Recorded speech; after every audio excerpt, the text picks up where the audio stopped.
Hello, my name's Ross Armour. I'm the client manager here at STL Solutions, and I'm joined by my colleague Ross Armstrong, who is the head of professional services.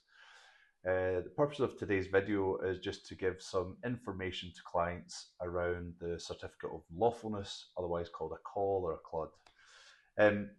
So, Ross, what is a certificate of lawfulness? Thanks. A certificate of lawfulness is a means of demonstrating that the use of a property in this arena for short-term letting, for example, is lawful in planning terms. There's two main types of application that we see. One, which is on the basis that that use has persisted for 10 years, and as a result of that, it has become lawful automatically under law. But there's a second type of application which a lot of people are not actually aware of, which is that the use for short-term letting is not known as what is a material change of use. And on that basis, it never required planning permission to begin with.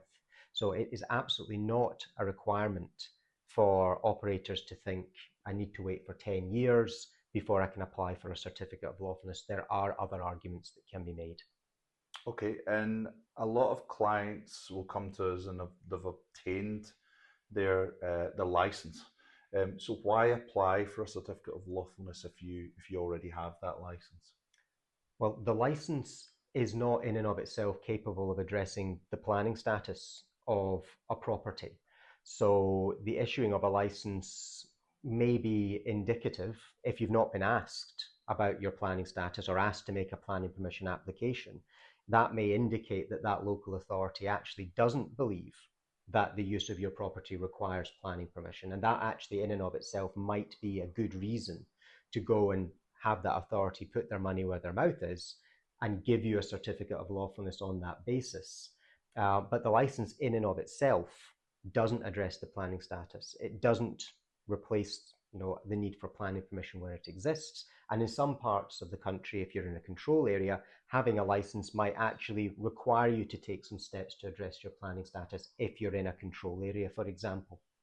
Okay, so I've got my license and I'm thinking, well, I'm not going to make a certificate of lawfulness application. What are the potential dangers of waiting?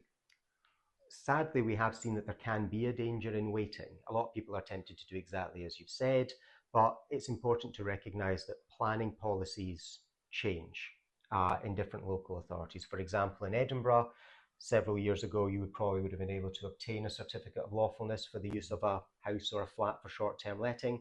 The control area comes in, political contention builds up as a part of that process, and as a result, the authority changes its attitude to what does and does not require planning permission. And in Scotland, sadly, there's no hard and fast rules on the matter. It's very subjective. We've seen this in Glasgow as well, whereby certificates of lawfulness were available, now they're not. And we have concerns about other parts of the country, particularly if a short-term let control area is proposed or is in the offing, that again, there might be a tightening of policy after that happens.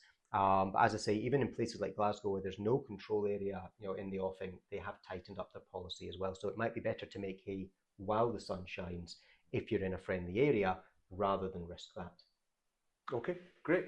If you would like some bespoke advice around your property, please visit our website. We're happy to give you a consultation and discuss your circumstances in more detail.